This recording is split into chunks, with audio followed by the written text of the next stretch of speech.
Occasionally I get these wild aspirations and I think I'm going to make a book review video for every single book that I read.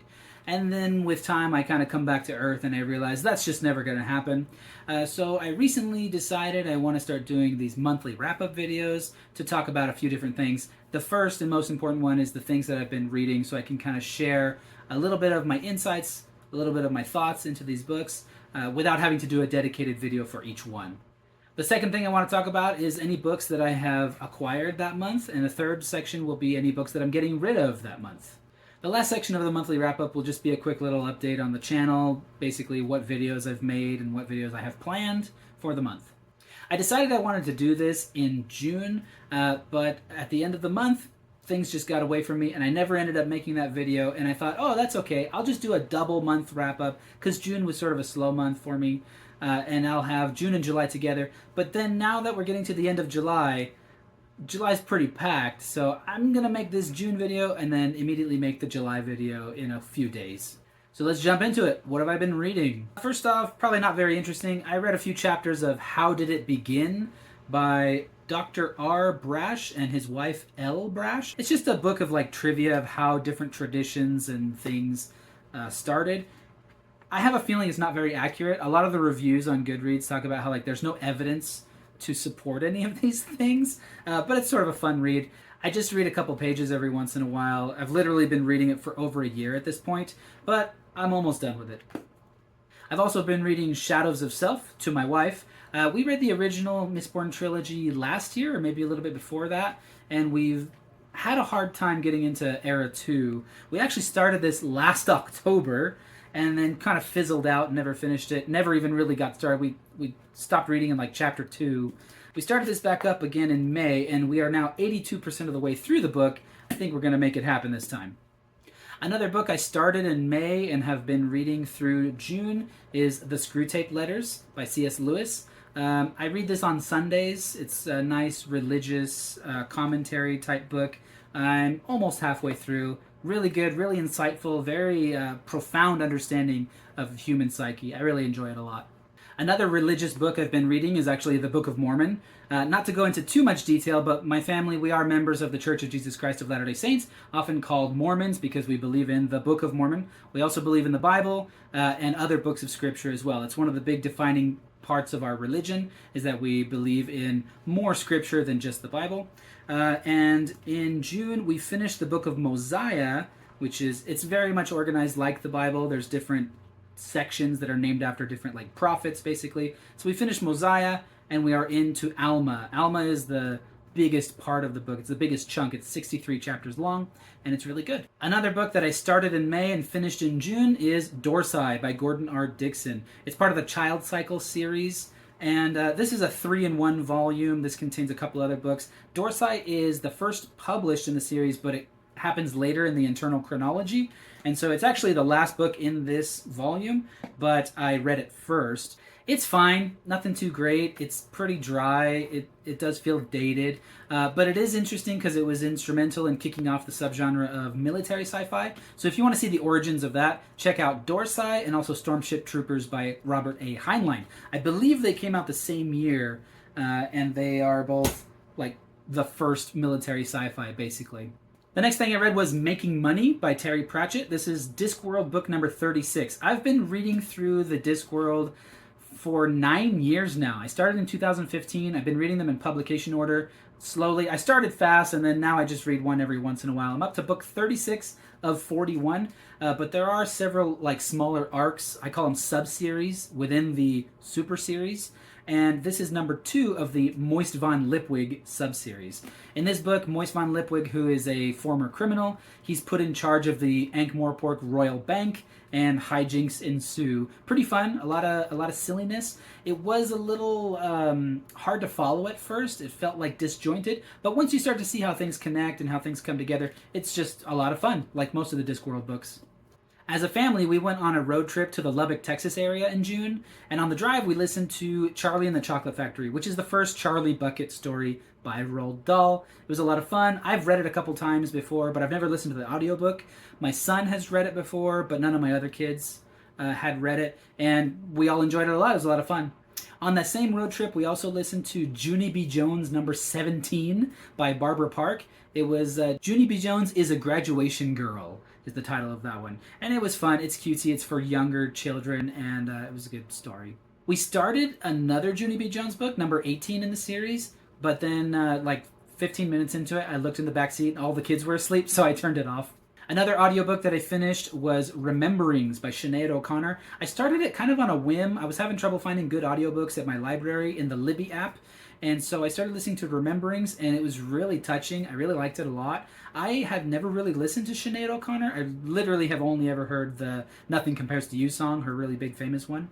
But it was a great book. I really liked listening to her memoir. It was very touching, very personal, and had a couple really poignant parts. I liked it a lot. After finishing Rememberings, again, because I was having a hard time finding good audiobooks, I went back to one that I've listened to before. I listened to The Blade Itself by Joe Abercrombie. This is the first book in the First Law trilogy, and actually the First Law world overall, and it is just so good. It is so good, you guys. If you haven't listened to the audiobook, you gotta check it out. It's amazing. Dark and gritty, lots of cool stuff going on, lots of great character work. Honestly, it's Joe Abercrombie's writing that really makes the book shine because of the strong character work and because of just the way characters are written. It's fascinating. Even when nothing really is happening, they're just so well written. You can't stop listening. It's fantastic. I also started listening to another audiobook toward the end of June. It's actually an unpublished nonfiction book by a friend of mine. He was looking for feedback. It's called I Saw You Looking at Her, The Eye of the Beholder. It's like a relationship book for spouses and people in committed relationships, and how you shouldn't be looking at other women and women shouldn't be looking at other men, kind of thing, and how to deal with it if your partner has a straying eye. He's mostly just looking for feedback. He had sent it to me before as a document, and I tried to read it on my phone, and I just don't do well with ebooks on my phone, so I never made progress on it. But then he fed it into an AI text-to-speech program and made it into an audiobook, and so that was a lot more digestible for me, and I listened to it in the mornings while I was working in the yard, and it was surprisingly good. I was really impressed with how well it was written. He's not an author. It's the first thing he's ever written. It's an early draft, but it felt like an actual book. I've read a couple other early drafts of other friends of mine, and oftentimes they're really rough, but this one was really solid. I usually read a lot of short stories, but in June I only read two. Pink May by Elizabeth Bowen. I read it in this collection, The Mammoth Book of Modern Ghost Stories. A lot of these are really, really good, but Pink May, kind of not one of them. I thought it was kind of dry and boring. It's about a haunting. The other short thing I read actually wasn't a story, it was an essay by Albert Einstein. In this book, Out of My Later Years, it was called Science and Religion, and a lot of it I felt like I didn't even understand. Sometimes Einstein is really cool to read, and other times it is hard to follow. But I did really like one quote, and I wrote it down. He said, "Science without religion is lame. Religion without science is blind." Thought that was cool. So that was everything I read in June. I guess in hindsight it was kind of a lot. It took me a while to go through it here. But yeah, let's talk about the book haul. I went to a Friends of the Library bookstore near my home, and I found this book that I'm really excited for because I've been looking for it for a while. I have found other copies, but they were always paperbacks in pretty rough condition. I found a nice hardcover of The Forever War by Joe Haldeman. This won the Hugo and the Nebula, I believe. I know it definitely won the Hugo, maybe the Nebula as well. I don't remember. Oh yeah, it says winner of the Hugo and Nebula Awards for the best novel of the year. I'm very excited to get around to reading this. I've been reading the Hugos and Nebulas and stuff like that in order, so eventually I'll get to this one. At the same Friends of the Library bookstore, I also found The Bone Clocks by David Mitchell. This is really cool. David Mitchell, I've been slowly collecting his books for several years now. This is only the third that I've ever found. I don't think a lot of people donate or get rid of these books because I've heard they're really solid, but I haven't yet read any of them. The reason I'm collecting them is because they're all kind of interconnected, much like Stephen King's works, and so I find that very fascinating, and I want to read them all. Speaking of Stephen King, I took a work trip to San Antonio, Texas, and I went to a Goodwill there, and I found Misery. This was only $3, you guys. Oh, I forgot to mention those other two, Forever War and The Bone Clocks. I don't know if anybody cares about this, but I'm going to tell you how much they cost. They were $2 each. Pretty sweet, right? Misery, in a great condition, hardcover. Found this at Goodwill for $3. Awesome. I am really excited. This is actually going to be my next Stephen King read after It. I think it's the next one. Maybe it's a couple down the line. But I'm reading It next, and Misery is not very far down the line, so I'm excited to have a copy. At the same Goodwill, I came across this book, which is really neat. I am not much of a film buff. I've kind of talked about that a little bit on the channel before. I just don't watch a lot of movies in general. Earlier this year, I saw my very first Hitchcock movie. Can you believe it? I've never seen any Hitchcock movies until this year, and I found this book, Hitchcock Piece by Piece by Laurent Bouzereau. I don't know how you say that name. But this just kind of caught my attention. It's really cool. It's full of a lot of photographs, and it talks about the background, the inspiration for a lot of his movies, how they were made, all kinds of stuff like that. I have several collections of mysterious and frightening stories that were collected by Alfred Hitchcock that he was the editor for, and I like a lot of those, and so I want to get into watching his movies, and I'm going to read this book as I do so. The fifth and final book that I got this month was actually at a high school in El Paso, Texas. I was doing some work there. I do presentations at high schools all over the country, and they had a little free library, and it said you could take or leave a book, and I didn't have anything to leave, but the sign did say take or leave, and so I did grab this one. It looked really interesting. It's called How They Croaked: The Awful Ends of the Awfully Famous by Georgia Bragg. It's heavily illustrated, and it's got just stories of how famous people died. Like people like Ludwig van Beethoven, people like Edgar Allan Poe, people like Madame Curie, Charles Darwin, how they died. So I just thought this was like a really fun idea, and it looked interesting, and it was free, so I grabbed it. Now let's talk about the books I'm getting rid of this month. I got to make room in my collection for these new books. I got to get rid of a few. So I read Hot House by Brian W. Aldiss back in May, and this edition that I have is just pretty beat up, and it's mass market paperback, nothing fancy, and I'm just not going to hold on to it. It is a good book. I don't want to give the impression that I didn't like it. I've actually read this one, and then last year I read The Long Afternoon of Earth, which is basically the same book. It's slightly abridged. It was released in the US before Hot House was. So I've already read the story twice, and I don't really need to keep a copy of it. Maybe if I find like a nice edition in the future for not too much money, I might grab it. But I told my brother about this book, and he sounded kind of intrigued, so I think I'm going to give it to him.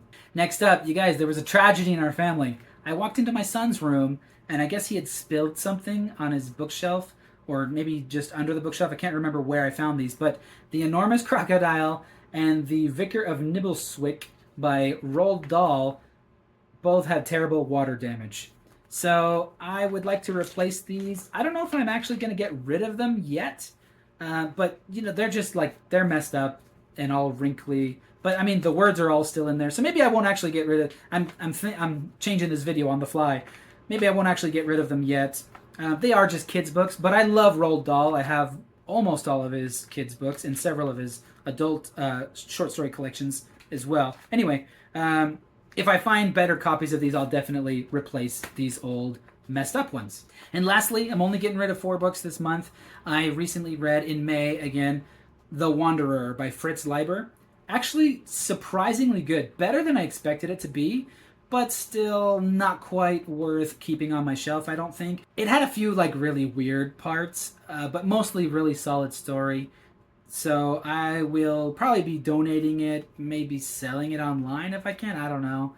We'll see.